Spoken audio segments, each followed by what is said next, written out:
Hi friends, ನಮಸ್ಕಾರ ಎಲ್ರಿಗೂ. Welcome back to my another video. ಇದು ಮೇ 12th ಸಂಡೇ. ಇವತ್ತು ನಮ್ಮ ಅತ್ತೆ ಮಾವನ ಆ್ಯನಿವರ್ಸರಿ ಇತ್ತು. ಸ್ವಲ್ಪ ಬ್ಯುಸಿ ಇದ್ರಿಂದ ಈ ಒಂದು ವ್ಲಾಗ್ನ ಲೇಟಾಗಿ ಅಪ್ಲೋಡ್ ಮಾಡ್ತಾ ಇದ್ದೀನಿ. ಯೂಶಲಿ ನಮ್ಮ ಮನೇಲಿ ಆ್ಯನಿವರ್ಸರಿ ಬರ್ಡೇ ಅಂತ ಬಂದರೆ ಕೇಕ್ ಕಟ್ಟಿಂಗ್ ಮಾಡಿಬಿಟ್ಟು ಹೊರಗಡೆ ಆಚೆ ಊಟಕ್ಕೆ ಹೋಗ್ತೀವಿ. ಬಟ್ ಈ ವರ್ಷ ಯಾವುದೇ ರೀತಿಯ ಕೇಕ್ ಕಟ್ಟಿಂಗ್ ಮಾಡಲಿಲ್ಲ. ಜಸ್ಟ್ ಹೊರಗಡೆ ಲಂಚ್ಗೆ ಹೋಗಿ ಬರೋಣ ಅಂತ ಹೇಳಿಬಿಟ್ಟು ಗಾಂಧಿ ಬಜಾರಲ್ಲಿರುವಂಥ ಇದೊಂದು ಪಂಜಾಬಿ ಹೋಟೆಲ್ಲು ಬೈಸಾಖಿ ಅಂತ, ತುಂಬಾ ಚೆನ್ನಾಗಿದೆ ಈ ಒಂದು ಹೋಟೆಲ್ಲು. ಹಾಗೆ ಇಲ್ಲಿನ ಫುಡ್ ಕೂಡ ಅಷ್ಟೇ ಪಂಜಾಬಿ ಸ್ಟೈಲಲ್ಲಿರುತ್ತೆ, ಒಂಥರ ಡಿಫ್ರೆಂಟ್ ಆಗಿರುತ್ತೆ ಟೇಸ್ಟ್ ವೈಸ್ ಹೇಳೋದಾದರೆ. ಈ ಒಂದು ಬೈಸಾಖಿ ಹೋಟೆಲ್ಗೆ ಮುಂಚೆನೂ ವಿಸಿಟ್ ಮಾಡಿದ್ದೀವಿ. ಗಾಂಧಿ ಬಜಾರಲ್ಲಿ ಆಲ್ಮೋಸ್ಟ್ ಎಲ್ಲ ಹೋಟೆಲ್ಗೂ ನಾವು ಹೋಗಿದ್ದೀವಿ. ಬಿಕಾಸ್ ಗಾಂಧಿ ಬಜಾರ್ ನಮ್ಗೊಂಥರ ಫೇವ್ರೆಟ್ ಸ್ಪಾಟ್ ಅಂತಲೇ ಹೇಳ್ಬೋದು. ಹಾಗೆ ಸ್ಕಂದನೂ ಕೂಡ ಪೂರ್ತಿ ಹುಷಾರಾಗಿದ್ದ. ಒಂದು ವಾರದ ನಂತರ ಅವ್ನ ಆಚೆ ಕರ್ಕೊಂಡು ಹೋಗ್ತಾ ಇದ್ದೀವಿ. ಅವನ ಹತ್ರ ಫುಲ್ ಎಕ್ಸೈಟ್ ಆಗಿ ಎಲ್ಲ ಕಡೆ ಕುಣಿದಾಡ್ಕೊಂಡಿದ್ದ. ನಮಗಂತೂ ಅವನು ಹುಷಾರಾಗಿದ್ದೆ ಒಂದು ದೊಡ್ಡ ಟೆನ್ಷನ್ ಫ್ರೀ ಅಂತಾನೆ ಹೇಳ್ಬೋದು. ಇನ್ನು ಇವತ್ತು ಸಂಡೇ ಆಗಿರೋದ್ರಿಂದ ಆಲ್ಮೋಸ್ಟ್ ಎಲ್ಲ ಹೋಟೆಲು ರೆಸ್ಟೋರೆಂಟ್ಗಳು ಫುಲ್ ಇರುತ್ತೆ ಅಂತಾನೆ ಹೇಳ್ಬೋದು. ನಾವು ಹೋದಾಗ ಆಲ್ಮೋಸ್ಟ್ 1:30 2 o'clock ಆಗ್ತಾನೆ ಬಂದಿತ್ತು. ಸೊ ಕೆಲವೊಂದು ಕಡೆ ಬೇರೆ ಕಡೆ ವಿಸಿಟ್ ಮಾಡಿದ್ವಿ. ಅಲ್ಲಿ ಒಂದು half an hour 1 hour wait ಮಾಡಬೇಕು ಅಂತ ಹೇಳಿದ್ರು. ಹಾಗಾಗಿ ಬೈಸಾಖಿಗೆ ಸುಮಾರು ದಿನ ಆಗಿತ್ತಲ್ವ, ಹೋಗ್ಬಿಟ್ಟು ಇಲ್ಲಿ ಹೋಗೋಣ ಅಂತ ಹೇಳ್ಬಿಟ್ಟು ಈ ಒಂದು ಬೈಸಾಖಿ ರೆಸ್ಟೋರೆಂಟ್ಗೆ ಬಂದಿದ್ದೀವಿ. ಇಲ್ಲಿರುವಂಥ ಆಂಬಿಯನ್ಸ್ ಕೂಡ ತುಂಬಾನೇ ಚೆನ್ನಾಗಿದೆ. ಗ್ರೌಂಡ್ ಫ್ಲೋರ್ ಮತ್ತೆ ಫಸ್ಟ್ ಫ್ಲೋರ್ ಎರಡೂ ಕಡೆ ಇರುತ್ತೆ. ಎರಡೂ ಕಡೆ ನಿಮಗೆ ಸರ್ವಿಸ್ ಕೊಡ್ತಾರೆ. ಇದು ಸ್ಕಂದ ನೋಡಿ ಅವ್ರ ಅತ್ತೆ ಜೊತೆ ಎಷ್ಟು ಚೆನ್ನಾಗಿ ಆಟ ಆಡ್ತಾ ಇದ್ದಾನೆ. ಆ್ಯಕ್ಚುಲಿ ರಾ ವಿಡಿಯೋ ಹಾಕೋಣ ಅಂತ ಅಂದ್ಕೊಂಡೆ. ಬಿಕಾಸ್ ಬ್ಯಾಕ್ಗ್ರೌಂಡಲ್ಲಿ ಮ್ಯೂಸಿಕ್ ಬರ್ತಾ ಇತ್ತು, ಕಾಪಿರೈಟ್ ಬರ್ಬೋದು ಅಂತ ಹೇಳ್ಬಿಟ್ಟು ನಾನು ರಾ ವಿಡಿಯೋ ಅಪ್ಲೋಡ್ ಮಾಡ್ತಾ ಇಲ್ಲ. ಇನ್ನು ಇಲ್ಲಿನ ಫುಡ್ ಬಗ್ಗೆ ಅಂತೂ ಹೇಳೋದೇ ಬೇಡ, ತುಂಬಾ ಟೇಸ್ಟಿ ಆಗಿರುತ್ತೆ. ಡಿಫ್ರೆಂಟ್ ಆಗಿ ನಾವು ಸ್ಟಾರ್ಟರ್ಸ್ ಥಾಲಿನ ಆರ್ಡರ್ ಮಾಡಿದ್ವಿ. ಸಪ್ರೇಟ್ ಆಗಿ ಒಂದೊಂದೇ ಸ್ಟಾರ್ಟರ್ಸ್ನ ಆರ್ಡರ್ ಮಾಡೋ ಬದಲು ಈ ರೀತಿ ಥಾಲಿನ ಆರ್ಡರ್ ಮಾಡೋದ್ರಿಂದ ಎಲ್ಲದನ್ನು ನಾವು ಟೇಸ್ಟ್ ಮಾಡಿದಾಗುತ್ತೆ. ಆಲ್ಮೋಸ್ಟ್ ಈ ಒಂದು ಸ್ಟಾರ್ಟರ್ಸ್ ಥಾಲಿಲಿ ಒಂದು 5 ರಿಂದ 6 ಥರ ಸ್ಟಾರ್ಟರ್ಸ್ನ ಕೊಟ್ಟಿರ್ತಾರೆ. ಸೊ ನಾವು ಸಪ್ರೇಟಾಗಿ ಒಂದೊಂದೇ ಆರ್ಡ್ರ್ ಮಾಡ್ತೀವಿ ಅಂತ ಅಂದರೆ ಪ್ರೈಸ್ ವೈಸ್ ಕೂಡ ಜಾಸ್ತಿ ಆಗುತ್ತೆ. ಈ ಒಂದು ಸ್ಟಾರ್ಟರ್ಸ್ ಥಾಲಿಗೆ ಅರೌಂಡ್ ಒಂದು 450 ಅಂತ ಅನಿಸುತ್ತೆ. ವರ್ತ್ ಇಟ್ ಅಂತಲೇ ಅನ್ನಿಸ್ತು. ಸ್ವಲ್ಪ ಕಾಸ್ಟ್ ವೈಸ್ ಜಾಸ್ತಿ ಆದರೂ ಪರವಾಗಿಲ್ಲ, ಟೇಸ್ಟ್ ಮಾತ್ರ ಸಖತ್ತಾಗಿರುತ್ತೆ. ಯೂಶಲಿ ಯಾವುದೇ ರೆಸ್ಟೋರೆಂಟ್ಗೆ ಹೋದ್ರೂ ಅಲ್ಲಿರುವಂಥ ಸ್ಪೆಷಲ್ ಫುಡ್ ಏನಿದೆ ಅಂತ ತಿಳ್ಕೊಂಡು ಅದನ್ನು ಟೇಸ್ಟ್ ಮಾಡೋದು ಅಂದರೆ ಹಸ್ಬೆಂಡ್ಗೆ ತುಂಬಾ ಇಷ್ಟ. ಇನ್ನು ಮೇನ್ ಕೋರ್ಸ್ಗೆ ದಾಲ್ ಮಖ್ನಿ ಮತ್ತು ಪನ್ನೀರ್ದೊಂದು ಸಬ್ಜಿ ಹೇಳಿದರು. ಹಾಗೆ ಕುಲ್ಚಾ ರೋಟಿ ತೊಗೊಂಡಿದ್ವಿ. ತುಂಬಾ ಟೇಸ್ಟಿ ಆಗಿತ್ತು. ಹಾಗೆ ಅವರ ಸರ್ವಿಸ್ ಕೂಡ ಅಷ್ಟೇ ತುಂಬಾ ಚೆನ್ನಾಗಿರುತ್ತೆ. ಸೊ ಯಾರಾದರೂ ಗಾಂಧಿ ಬಜಾರ್ ಕಡೆ ಹೋದರೆ ಬೈಸಾಖಿ ಹೋಟೆಲಲ್ಲಿ ಫುಡ್ನ ಟ್ರೈ ಮಾಡಿ ಅಂತಲೇ ಹೇಳ್ತೀನಿ. ತುಂಬ ಟೇಸ್ಟಿಯಾಗಿರುತ್ತೆ, ಫುಡ್ಡು ಡಿಫ್ರೆಂಟ್ ಆಗಿರುತ್ತೆ. ಸೊ ಯಾವಾಗಲೂ ಒಂದೇ ರೀತಿ ಫುಡ್ನ ತಿಂದು ಬೇಜಾರಾಗಿದ್ದರೆ ಈ ಒಂದು ರೆಸ್ಟೋರೆಂಟ್ಗೆ ಮಸ್ಟ್ ಹೋಗಿ ಟ್ರೈ ಮಾಡಿ ಅಂತಲೇ ಹೇಳ್ತೀನಿ. ಮೊದಲೇ ನಾರ್ತ್ ಇಂಡಿಯನ್ ಅಂದ್ರೆ ಇಷ್ಟ ಅವನಿಗೆ.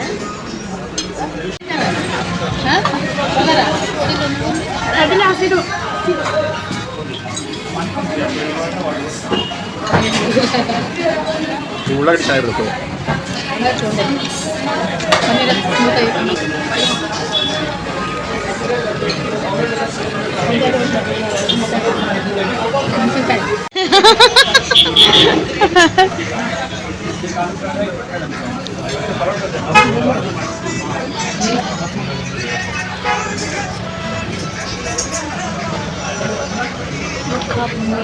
ಬಿರಿಯಾನಿ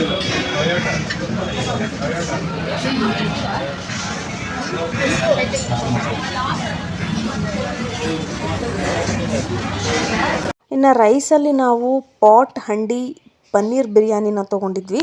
ಇದು ಕೂಡ ತುಂಬಾ ಟೇಸ್ಟಿಯಾಗಿತ್ತು. ಇನ್ನು ಫೈನಲಿ ಪಂಜಾಬಿ ಹೋಟೆಲ್ಗೆ ಹೋದ್ಮೇಲೆ ಪಂಜಾಬೀಸಲ್ಲಿ ಲಸ್ಸಿ ತುಂಬಾ ಫೇಮಸ್ಸು. ಲಸ್ಸಿನ ಟೇಸ್ಟ್ ಮಾಡದೇ ಇದ್ರೆ ಹೇಗೆ ಅಂತ ಹೇಳಿಬಿಟ್ಟು ನಾವು ಕೇಸರ್ ಲಸ್ಸಿನ ತೊಗೊಂಡಿದ್ವಿ. ಇವತ್ತಿನ ಊಟ ಸ್ವಲ್ಪ ಹೆವಿ ಆಗಿದ್ರಿಂದ ಜಸ್ಟ್ ಒಂದೇ ಲಸ್ಸಿನ ತೊಗೊಂಡು ಎಲ್ಲರೂ ಸ್ವಲ್ಪನೇ ಟೇಸ್ಟ್ ಮಾಡಿದ್ವಿ. ಈ ಲಸ್ಸಿ ಮೇಲೆ ನಟ್ ಪೌಡರ್ ಎಲ್ಲ ಹಾಕಿ ಕೊಟ್ಟಿದ್ರು, ಸಖತ್ತಾಗಿತ್ತು. ಊಟ ಮುಗಿಯೋಷ್ಟರಲ್ಲಿ ಆಲ್ಮೋಸ್ಟ್ 4 ಗಂಟೆ ಆಗ್ತಾ ಇತ್ತು. ಗಾಂಧಿ ಬಜಾರಿಗೆ ಬಂದಮೇಲೆ ಶಾಪಿಂಗ್ ಮಾಡದೇ ಇದ್ರೆ ಹೇಗೆ ಅಲ್ವಾ, ಸ್ವಲ್ಪ ಶಾಪಿಂಗ್ ಮಾಡೋದಿತ್ತು. ಸೊ ಹಾಗಾಗಿ ಸ್ಕಂದನ್ಗೆ daily wear T shirts, night pants ಎಲ್ಲ ತೊಗೋಬೇಕಿತ್ತು. ನೋಡೋಣ ಅಂತ ಹೊರಟಿದ್ವಿ. ಅಷ್ಟೊತ್ತಿಗೆ ಮಳೆ ಬಂತು, ಜೋರು ಮಳೆ. ಇನ್ನು ಬ್ಯಾಂಗ್ಳೂರಲ್ಲಿ ಮಳೆ ಶುರುವಾಗಿದೆ. ಡೈಲಿ ಸ್ವಲ್ಪ ಮಳೆ ಇದ್ದೇ ಇರುತ್ತೆ. ಒಂದೆರಡು ಶಾಪಲ್ಲಿ ಹೋಗಿ ನೋಡಿದ್ವಿ, ಅಷ್ಟಾಗಿ ಕಲೆಕ್ಷನ್ ಇಷ್ಟ ಆಗಲಿಲ್ಲ. ಅಲ್ಲಿ ಯಾವುದೇ ರೀತಿಯಾದ ವಿಡಿಯೋ ಶೂಟ್ ಕೂಡ ಮಾಡ್ಕೊಳ್ಳಿಲ್ಲ. ಇನ್ನು ಈ ರೀತಿ ಶಾಪಿಂಗ್ ಮಾಡ್ತಾ ಕುತ್ಕೊಂಡ್ರೆ ಲೇಟ್ ಆಗಿಬಿಡುತ್ತೆ, ಮಳೆ ನಿಲ್ಲೋದೇ ಇಲ್ಲ ಅಂತ ಹೇಳಿ. ಇನ್ನು ಮನೆ ಕಡೆ ಹೊರಟ್ವಿ. ಸೊ ನಾನು ಇವತ್ತು ನೆಕ್ಸ್ಟ್ ಡೇ ವಿಡಿಯೋನು ಕೂಡ ಇದ್ರ ಜೊತೆ ಅಟ್ಯಾಚ್ ಮಾಡಿದ್ದೀನಿ. ಇದು ನೆಕ್ಸ್ಟ್ ಡೇದು 2 ದಿನದ ವಿಡಿಯೋನ ಅಟ್ಯಾಚ್ ಮಾಡ್ತಾ ಇದ್ದೀನಿ. ಸೊ ಸ್ಕಂದ ಹೇಗಿದ್ರು ಹುಷಾರಾಗಿದ್ನಲ್ವಾ, ಇವತ್ತಿಂದ ಅವನಿಗೆ ಕಂಟಿನ್ಯೂಸ್ ಆಗಿ ಸ್ಕೂಲಿಗೆ ಕಳ್ಸೋಣ ಅಂತ ಹೇಳಿಬಿಟ್ಟು ಆಲ್ಮೋಸ್ಟ್ ಅವ್ನಿಗೆ ಸ್ನಾನ ಎಲ್ಲ ಮಾಡಿಸಿ ಟಿ ವಿ ಆನ್ ಮಾಡಿಕೊಟ್ಟಿದ್ದೀನಿ. ಇನ್ನು ಇವತ್ತಿನ ಬ್ರೇಕ್ಫಾಸ್ಟ್ಗೆ ಅಂತ ಲೆಮನ್ ರೈಸ್ನ ಮಾಡಿದ್ದೆ, ಹಾಗೆ ಸ್ಕಂದನ್ಗೆ ಅಂತ ಸಜ್ಕನ ಮಾಡಿದ್ದೀನಿ. ಅವ್ನು ರೈಸು ತಿಂತಾನೆ, ಅಂದರೆ ಸ್ವಲ್ಪ ಮೆತ್ತಗಿದ್ರೆ ತಿಂತಾನೆ. ನಮಗೆ ಲೆಮನ್ ರೈಸ್ಗೆ ಅಂತ ಹೇಳ್ಬಿಟ್ರೆ ಸ್ವಲ್ಪ ಉದುರಾಗಿ ಅನ್ನನ ಮಾಡಿರ್ತೀವಲ್ಲ, ಹಾಗಾಗಿ ಅವನಿಗೆ ತಿನ್ನಕ್ಕೆ ಕಷ್ಟ ಆಗುತ್ತೆ ಅಂತ ಹೇಳಿಬಿಟ್ಟು ಸಜ್ಕನ ಮಾಡಿದೆ. ಇನ್ನು ಅವನಿಗೆ ಡೇ ಕೇರಿಗೆ ಜಾಯಿನ್ ಮಾಡಿದಾಗಿಂದ ನನಗೆ ಟೈಮ್ ಹೇಗೆ ಹೋಗ್ತಾ ಇದೆ ಅಂತಲೇ ಗೊತ್ತಾಗ್ತಾ ಇಲ್ಲ.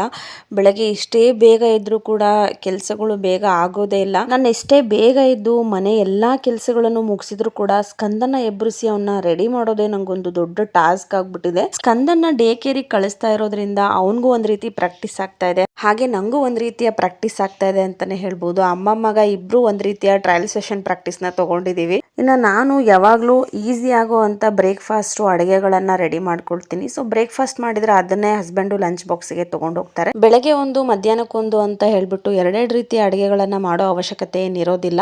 ಸೊ ಹಸ್ಬೆಂಡು ಡೈಲಿ 9:15ಗೆ ಮನೆಯಿಂದ ಹೊರಡ್ತಾರೆ. ಅದೇ ಟೈಮ್ಗೆ ಸ್ಕಂದನ್ನು ಕೂಡ ರೆಡಿ ಮಾಡು, ನಾನು ಆನ್ ದಿ ವೇ ಅವನ್ನ ಸ್ಕೂಲ್ ಹತ್ರ ಬಿಟ್ಬಿಟ್ಟು ಹೋಗ್ತೀನಿ ಅಂತ ಹೇಳ್ತಾರೆ. ಬಟ್ ಸ್ಕಂದನ್ ಸ್ಕೂಲ್ ಇರೋದು 10 ಗಂಟೆಗೆ. ಬಟ್ ಅವನಷ್ಟು ಬೇಗ ರೆಡಿ ಆಗೋದಿಲ್ಲ.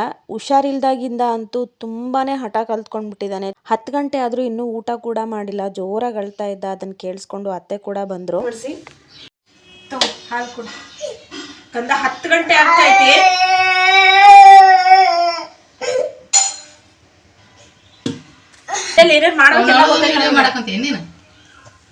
ನೀವು ಉಣ್ಸೋದನ್ನ ಮಾಡ್ತಿದ್ದೆ ನೋಡ್ರಿ, ಇವೆಲ್ಲ ಹೆಂಗ್ ಗೊತ್ತಾಗ್ತದೆ ನೋಡಿ. ಮೊಬೈಲ್ ನೋಡ್ಬೇಕು. ಬೇಯಿಸ್ಕೋಬಾರ್ದಲ್ಲ ಜಾನಲ್ಲ ನೀನು. ಮಮ್ತಿಂದ ಸ್ಕೂಲ್ಗೆ ಹೋಗ್ಬಾಪ. ಅದು ಅಡುಗೆ ಮನೆಗೆ ಬಂದ್ರೆ ಧ್ವನಿ ಕೇಳ್ತಿತ್ತು, ಆ ಕಡೆ ಬಂದ್ರೆ ಅದು ಮಾಡಲಿಲ್ಲ. ರಜೆಗೆ ಹಂಗೆ ಹೋಗಿ ಬರ್ತಾರೆ, ಸ್ಕೂಲ್ಗೆ ಕರೆ ಮಾಡ್ತಾನೆ ಅಂತ ಹೇಳಿ ಬಂದೆ. ಈಗ ಊಟ ಮಾಡ್ತಿಲ್ಲಪ್ಪ, ಹಾಲಾರು ಕುಡ್ಬಿಡಿ. ಇದಿಷ್ಟು ಹಾಲಾರು ದುಡ್ಡು ಕುಡಿ, ಇದಿಷ್ಟು ಕುಡಿದ್ಬಿಡು, ದುಡ್ಡು ಕುಡಿ, ಇದಿಷ್ಟಾದ್ರೂ ಕುಡಿದ್ಬಿಡು. ಅಳಬೇಡ ಅಳಬೇಡ ಅಳಬೇಡ, ಇನ್ನೂ ಮೂಡ ಇಲ್ಲ ನಮ್ಗೆ, ಬಾಯ ಸರಿ ಇಲ್ಲ ಅಂತ ಮೇಡಮ್. ನಾಲ್ಗೆಲ್ಲ ಕೆಟ್ಟೋಗಿಲ್ಲ, ನಾಲ್ಗೆ ಕೆಮ್ಮೈತಲ್ಲ, ನಾಲ್ಗೆಲ್ಲ ಕೆಟ್ಟೋಗಿತ್ತಲ್ಲ, ಅದಕ್ಕೆ ತಿನ್ನಕ್ಕೆ ಮೂಡಿಲ್ಲ. ಅಲ್ಲಿ ಎಷ್ಟು ದಿನ ಅಂತ ಹಿಂಗೆ ಇರ್ತಾನ ನೋಡು ಪಾಪ, ನೋಡಲ್ಲ ಹೆಂಗ್ ಕುಂತ ಸುಮ್ಮನೆ ಎಲ್ಲ ನೋಡ್ತಾರ. ನೀನ್ ನೋಡಿ ಏನಂತ ಗೊತ್ತಾಯ್ತಪ್ಪ, ಸ್ಕಂದ ಎಷ್ಟು ಬ್ಯಾಡ್ ಬಾಯ್ ಅದನಪ್ಪ. ಸ್ಕಂದ ಎಷ್ಟು ಬ್ಯಾಡ್ ಬಾಯ್. ಬಾಗ್ಲು ಮುಂದೆ ಮಾಡ್ಕೊಂಡ್ರೆ ಬಾಗ್ಲು ಹಾಕಿ ಬಂದ್ರೆ ಬಾಗ್ಲು ಬಾಗ್ಲು ಬಂದ್ರೆ ಒಂದಿಷ್ಟು ತಿಂದ್ರೆ ಏನಾಗುತ್ತೆ ನಿನಗೆ? ಹೌದು, ಒಂದಿಷ್ಟು ತಿಂದ್ರೆ ಏನಾಗುತ್ತೆ? ಬಾಯ ತೆಗಿವಲ್ಲ ನೋಡ್ತೀರಿ ಅವ್ನು ಮತ್ತೆ ಬಾಗ್ಲ ಹಂಗೆ ಬೈರಿ. ಸ್ವಲ್ಪ ಎಲ್ರು ಬೈರಿ ಇವನಿಗೆ, ಬೈರಿ ಎಲ್ರು. ಬ್ಯಾಡ್ ಬಾಯ್ ಅಂತ ಅಂದ್ರೆ ಇವನಿಗೆ ಬ್ಯಾಡ್ ಬಾಯ್ ಸ್ಕಂದ.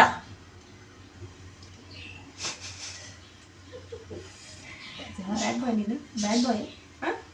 ಮತ್ತೊಂದು ಚೂರು ತುದ್ದು ಕುಡಿ. ಇಲ್ಲ ಮಮ್ಮ ಮಾಡು. ಇದನ್ನ ತಿಂತೀನ, ಇದನ್ನ ಮಮ್ತಿನ ಮಮ್ತಿನ ಏನ್ ತಿಂತೀಯಪ್ಪ? ಊಟ ನೋಡಿದ್ರೆ ಏನ್ ತಿಂತೀವಿ?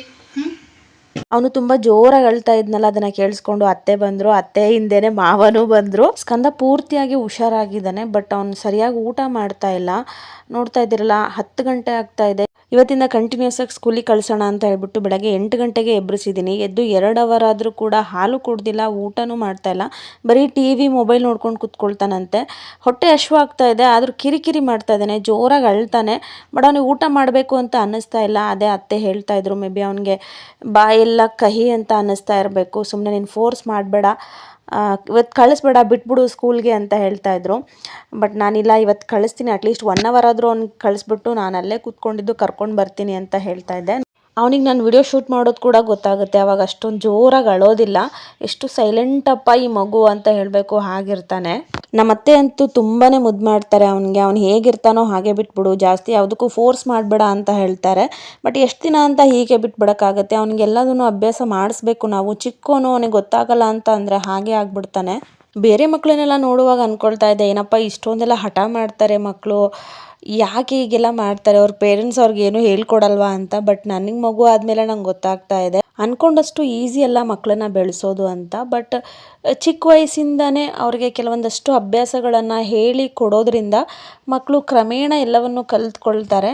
ನಾವು ಸ್ವಲ್ಪ ಪೇಷನ್ಸ್ ಆಗಿ ತಾಳ್ಮೆಯಿಂದ ಎಲ್ಲದನ್ನು ಹೇಳ್ಕೊಡ್ಬೇಕು. ಬಟ್ ಮಕ್ಕಳ ಹಠದ ಮುಂದೆ ಪೇರೆಂಟ್ಸ್ ಕೂಡ ಕೆಲವೊಮ್ಮೆ ಪೇಷನ್ಸ್ನ ಕಳ್ಕೊಂಡು ಬಿಡ್ತೀವಿ ಅಂತಾನೆ ಅನ್ಸುತ್ತೆ. ನನಗೂ ಎಷ್ಟೋ ಸಲ ಈ ಒಂದು ಎಕ್ಸ್ಪೀರಿಯನ್ಸ್ ಆಗಿದೆ. ತುಂಬ ಸಲ ರೇಗಾಡ್ಬಿಡ್ತೀನಿ ಅವನ ಮೇಲೆ. ಆಮೇಲೆ ಅನ್ಸುತ್ತೆ ಅವನಿನ್ನು ಚಿಕ್ಕವನಲ್ವಾ, ಬೆಳೀತಾ ಬೆಳೀತಾ ಒಂದೊಂದನ್ನೇ ಹೇಳ್ಕೊಡ್ಬೇಕು. ನಾವೆಲ್ಲದನ್ನು ಒಟ್ಟಿಗೆ ಅವನ ತಲೆಯಲ್ಲಿ ತುಂಬಿಸೋಕೆ ಹೋದ್ರೆ ಅವನಿಗೂ ಕಷ್ಟ ಆಗುತ್ತೆ ಅಂತ ಹೇಳ್ಬಿಟ್ಟು ನನಗೆ ನಾನೇ ಸಮಾಧಾನ ಮಾಡ್ಕೊಳ್ತೀನಿ.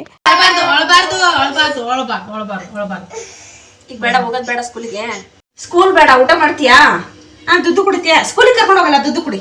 ಸ್ಕೂಲಿಗೆ ಕರ್ಕೊಂಡು ಹೋಗಲ್ಲ, ಕುಡಿ ದುಡ್ಡನ್ನ. ಬೇಡ ಬಿಡು ಬೇಡ ಬಿಡು ಬೇಡ ಸುಮ್ಮನೆ. ನಾನು ಬೆಳಗ್ಗೆ ಗಡ ಎದ್ದು ಎಲ್ಲ ಕೆಲಸ ಮುಗಿಸ್ತೀನಿ. ನೀನ್ ಮಾತ್ರ ಲೇಟ್ ಮಾಡಿ ಎಲ್ಲದಕ್ಕೂ. ಎದ್ದಳದ್ ಲೇಟು, ಸ್ನಾನ ಲೇಟ್. ತಾಸು ಬಂದು ಬಿಟ್ರೆ ಹಂಗಾಕತಿ. ಅಲ್ಲೇನಾರು ಅಂತಾನ ಕರ್ಕೊಂಡು ಹೋದ್ರೆ ಏನ್ ಮಾಡ್ತಾನೆ ನೋಡ್ಬೇಕಷ್ಟೇ. ಅಲ್ಲೇನ್ ತಗೊಂಡು ಒಂದೆರಡು ಬಿಸ್ಕೆಟ್ ಇಟ್ಕೊಂಡು ನೋಡೋಣ. ಬಿಸ್ಕೆಟ್ ಇಟ್ಕೊಂಡು ಹೋಗಿ ಕುಡಿಸ್ಕೊಂಡು ಬಂದಿಂದ ಹೊಟ್ಟೆ ತಂದ್ರೆ ತಾನೇ ತಿಂತಾರೆ. ಇನ್ನು ಕಿಚನಲ್ಲಿ ಪಾತ್ರೆ ಎಲ್ಲ ಹಾಗೇ ಇದೆ. ಸ್ಕೂಲಿಗೆ ಕರ್ಕೊಂಡು ಹೋಗಿ ಬಂದಮೇಲೆ ಎಲ್ಲ ಕ್ಲೀನ್ ಮಾಡ್ಕೊಳ್ಳೋಣ ಅಂತ ಅಂದ್ಕೊಂಡೆ. 10 ಗಂಟೆ ಅಷ್ಟರಲ್ಲಿ ಸ್ಕೂಲಲ್ಲಿ ಇರಬೇಕಿತ್ತು. ಅವನು 10:15 10:20 ಆಗ್ತಾ ಇದೆ. ಇನ್ನು ಮನೇಲೇ ಇದ್ದೀವಿ ನಾವು. ಇವ್ನಿಗೆ ಊಟ ಮಾಡಿಸೋ ಅಷ್ಟರಲ್ಲೇ ನಂಗೆ ಸಾಕಾಯಿತು. ಅವ್ನು ಊಟ ಕೂಡ ಮಾಡಲಿಲ್ಲ. ಸೊ ನೋಡೋಣ, 1 ಅವರ್ ಕರ್ಕೊಂಡೋಗಿ ಬರೋಣ. ಆಮೇಲೆ ಅವ್ನಿಗೆ ಏನಾದರೂ ಹೊಟ್ಟೆ ಹಸಿವಾದರೆ ಮನೆಗೆ ಬಂದಮೇಲೆ ತಿನ್ಸೋಣ ಅಂತ. ಆದರೂ ಕಿರಿಕಿರಿ ಮಾಡ್ತಾನೆ ಇದ್ದ. ಪರವಾಗಿಲ್ಲ, ಹೇಗಾದರೂ ಕರ್ಕೊಂಡು ಹೋಗೋಣ ಇವತ್ತು ಅಂತ ಹೇಳ್ಬಿಟ್ಟು ಕರ್ಕೊಂಡು ಹೋಗ್ತಾ ಇದ್ದೀನಿ. ಇಲ್ಲಾಂದ್ರೆ ಅದೇ ಅಭ್ಯಾಸ ಮಾಡ್ಕೊಂಡು ಬಿಡ್ತಾರೆ ಮಕ್ಕಳು. ಹುಷಾರಿಲ್ಲದೆ ಆಲ್ಮೋಸ್ಟ್ 1 ವೀಕ್ ಅವನಿಗೆ ಸ್ಕೂಲಿಗೆ ಕಳಿಸಿರ್ಲಿಲ್ಲ. ಆದರೂ ಏನೋ ಅವನು ಕಿರಿಕಿರಿ ಮಾಡದೆ ಈಸಿಯಾಗಿ ಸ್ಕೂಲ್ ಒಳಗಡೆ ಹೋದ. ಜಸ್ಟ್ 1 ಅವರ್ ಕೂರಿಸ್ಬಿಟ್ಟು ಕರ್ಕೊಂಡು ಬರೋಣ ಅಂತ ಹೇಳ್ಬಿಟ್ಟು ನಾನು ಕೂಡ ಅಲ್ಲೇ ಸ್ಕೂಲ್ ಒಳಗಡೆ ಆಚೆ ವೆಯ್ಟ್ ಮಾಡ್ತಾ ಇದ್ದೆ. ನನಗೂ ಅಲ್ಲಿ ಕೂತು ಬೋರ್ ಹೊಡಿತಾ ಇತ್ತು. ಎಷ್ಟೊತ್ತು ಅಂತ ಸೆಲ್ ಫೋನ್ ನೋಡಲಿ, ಮನೇಲಿ ಇದ್ದಷ್ಟು ಕಂಫರ್ಟು ಆಚೆ ಕಡೆ ಈ ರೀತಿ ವೆಯ್ಟ್ ಮಾಡಬೇಕು ಅಂತಂದರೆ ಆಗೋದೇ ಇಲ್ಲ.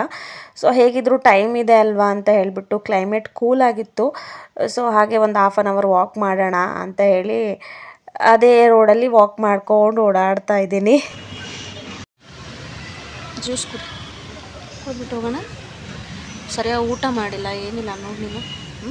ಮತ್ತೆ ಮಕ್ಕ ನೋಡ್ತಾನೆ, ಮಕ್ಕ ಸುಬ್ಬ ಯಾಕೆ ಹೇಳೋದು ನೀನು? ಇನ್ನು ಒಂದು 15 ಮಿನಿಟ್ಸ್ ವೆಯ್ಟ್ ಮಾಡಿದರೂ ಕೂಡ ಯಾವುದೋ ಆಟೋ ಬುಕ್ ಆಗ್ತಾ ಇರಲಿಲ್ಲ. ಇನ್ನು ಈ ಬ್ಯಾಂಗ್ಳೂರಲ್ಲಿ ಹೇಗೆ ಅಂತಂದರೆ, ನಾವು ಆನ್ಲೈನಲ್ಲಿ ಬುಕ್ ಮಾಡಿಕೊಂಡೇ ಹೋಗಬೇಕು. ನಿಮಗೆ ರೋಡ್ ಸೈಡಲ್ಲಿ ಹೋಗ್ತಾ ಇರೋ ಆಟೋಗಳು ಕರೆದ್ರೆ ಬರೋದೇ ಇಲ್ಲ. ಬಂದರೂ ಕೂಡ 1 to 2 ಹೇಳ್ತಾರೆ. ಸ್ಕೂಲ್ಗೂ ಮನೆಗೂ ತುಂಬಾ ಹತ್ರ, ಜಸ್ಟ್ ಒಂದು 800 ಮೀಟರ್ಸ್ ಆಗುತ್ತೆ. ನೋಡೋಣ ಇವತ್ತು ವಾಕ್ ಮಾಡ್ಕೊಂಡು ಹೋಗೋಣ ಅಂತ ಹೇಳಿ ಹೋಗ್ತಾ ಇದ್ದೀನಿ. ಹೇಗಿದ್ರು ವೆದರ್ ಕೂಡ ಕೂಲ್ ಆಗಿತ್ತಲ್ಲ, ಸ್ವಲ್ಪ ದೂರ ನಡೀತಾನೆ ಅಂತ ಅಂದ್ಕೊಂಡೆ. ಬಟ್ ಅವ್ನು ನಡೆಯೋದಿಲ್ಲ, ತುಂಬ ಕಮ್ಮಿ. ಏನು ಎತ್ಕೋಬೇಕು?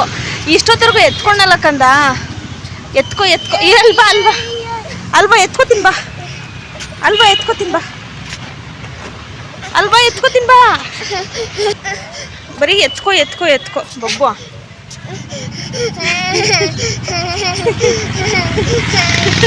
ಎತ್ಕೊಂಡು ನಡೆಯೋಕ್ಕಾಗಲ್ಲ.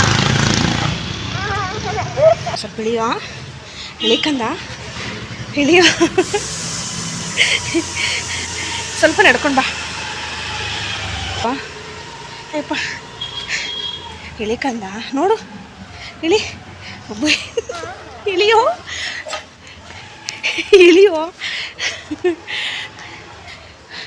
ಬಡಾಗಿ ಬರ್ತೀಗ. ಇಳಿಕಂದ, ಇಳಿತೀಯ? ಇಳಿ, ಸ್ವಲ್ಪ ಇಳಿಯೋ. ಇವ್ನ ಎತ್ಕೊಂಡು ನಡ್ಕೊಂಡು ಬರೋದಕ್ಕೆ ಸಾಕಾಗಿ ಹೋಗುತ್ತೆ. ತುಂಬ ಹತ್ರನೇ, ಜಸ್ಟ್ ಒಂದು 700 ಇಲ್ಲ 800 ಮೀಟರ್ಸ್ ಇರ್ಬೋದು ಅಷ್ಟೇ. ಒಬ್ಬಳೇ ಆದರೆ ನಡ್ಕೊಂಡು ಬರ್ಬೋದು. ನೀನು ನಡೆಯಲ್ಲ, ಆಟೋ ಕ್ಯಾಬು ಏನೂ ಬುಕ್ ಆಗಲ್ಲ, ಸರಿಯಾದ ಟೈಮಿಗೆ ಬುಕ್ ಆಗಲ್ಲ. ಇನ್ನು ಏನೂ ಕೆಲಸ ಆಗಿಲ್ಲ ನಂದು. ಕೆಲಸ ಬೇರೆ ಮಾಡಬೇಕು ಇವಾಗ. ಪಾತ್ರೆ ಎಲ್ಲ ತೊಳಿಬೇಕು.